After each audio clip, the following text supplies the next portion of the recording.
Rasulullah SAW pernah menyebutkan begini, yakhruju min Khurasan rayatun sudun la yarudduha syai'un hatta tunsaba bi Iliya. Akan muncul dari bumi Khurasan pasukan pembawa panji hitam. Tidak ada satupun kekuatan di muka bumi yang bisa mengalahkannya.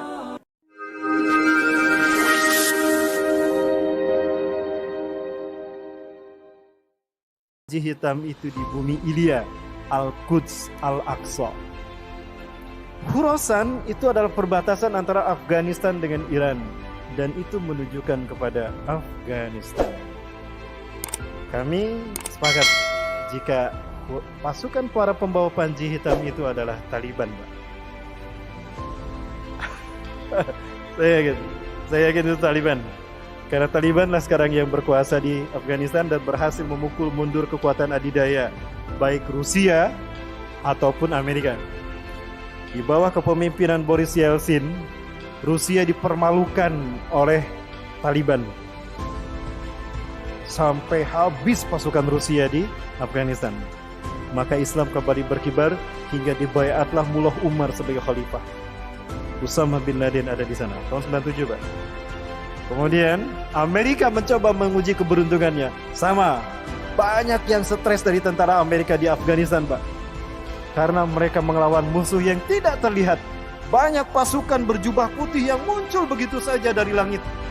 Mereka tidak tahu siapa. Sementara pasukan mujahidin tidak menyaksikannya, tapi pasukan Amerika menyaksikannya.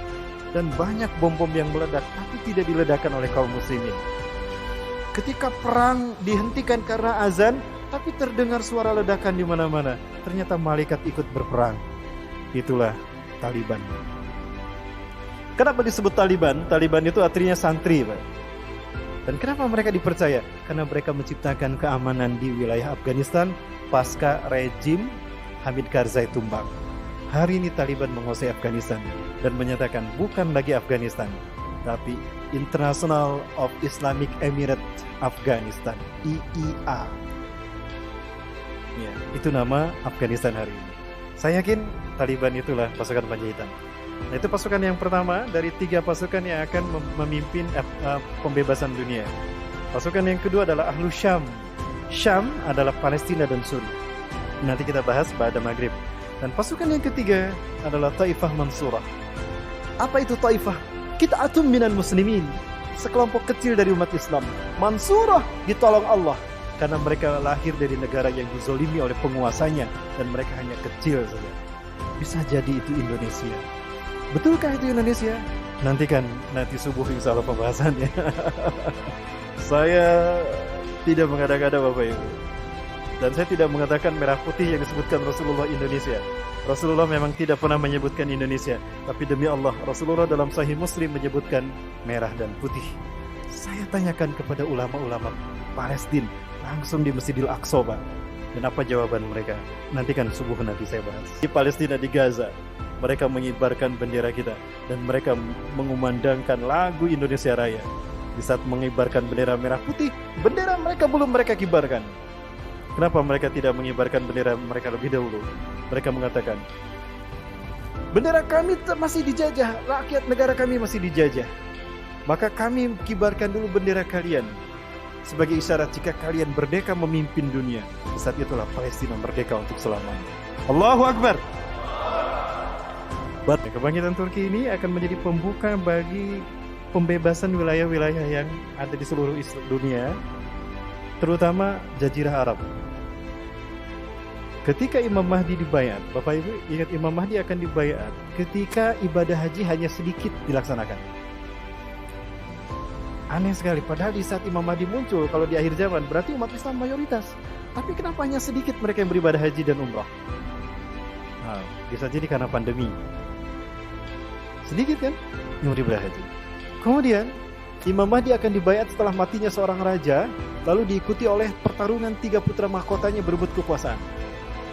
Baik, saya sebutkan beberapa 2 hadisnya. Yang pertama, Yaqtatilus salah satu 'inda kanzikum. Akan berperang 3 orang laki-laki di sisi Ka'bah kalian. Kanzikum itu Ka'bah. Kulum ibnu khalifatin, 3-3-nya putra mahkota, anak raja. Tsumma la yasiru ila wahidin minhum. Tetapi salah satu dari mereka tidak berhasil menjadi raja. Karena yang menjadi raja adalah Imam Mahdi. Kalau kita mendengar raja Arab meninggal, lalu terjadi perang antara 3 anaknya, saya tidak tahu. Perkiraan saya apakah antara Muhammad bin Salman, Muhammad bin Nayef dan Khalid bin Farhan, atau antara Muhammad bin Salman, Muhammad bin Nayef dan Al-Walid bin Talal. 3 orang ini adalah putra mahkota. Dan Raja Salman sudah diberitakan sakit-sakitan, ada isu meninggal dunia. Apakah ini isyarat Imam Mahdi akan segera dibaiat di musim haji? Wallahu a'lam. Yang saya tahu beliau dibaiat pasca ibadah haji. Dan hanya sedikit yang berbaiat. Dan ketika beliau berbaiat, apa yang akan terjadi?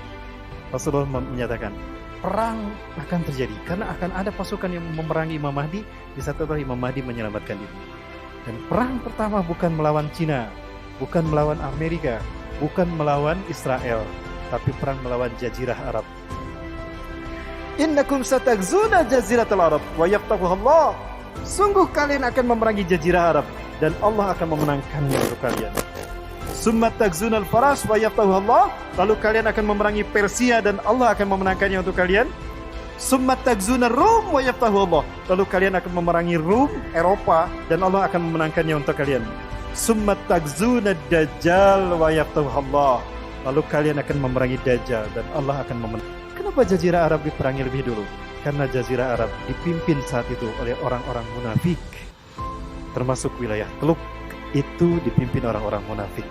Maka beberapa negara di Teluk ini akan menjadi titik yang akan memberikan suntikan kekuatan umat Islam di bawah kepemimpinan Imam Mahdi.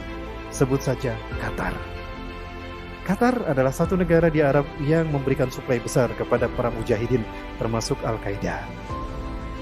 Kalau Inggris menjadi suaka politik bagi pemimpin yang memerangi Islam dan aliran sesat, maka Qatar adalah suaka politik bagi pejuang-pejuang Islam di seluruh dunia hari ini. Maka tidak menutup kemungkinan Bani Tamim akan muncul dari Qatar. Pemuda Bani Tamim akan muncul dari Qatar. Itu sempat ada pembahasan seperti itu kan. Artinya negara-negara Teluk ini akan menjadi pemicu kebangkitan wilayah Arab dan akan menjadi suntikan kekuatan bagi terciptanya kekuatan politik bagi Imam Mahdi. Siapa itu tadi? 3 pasukannya. Ashaburatul Sud, kemungkinan Taliban, Ahlu Syam, Palestina dan Suriah, Taifah Mansurah, Asia Tenggara. Dan itu dipimpin Indonesia. Itu barangkali kan. Jadi ada kaitannya memang antara Turki dengan bagian Teluk.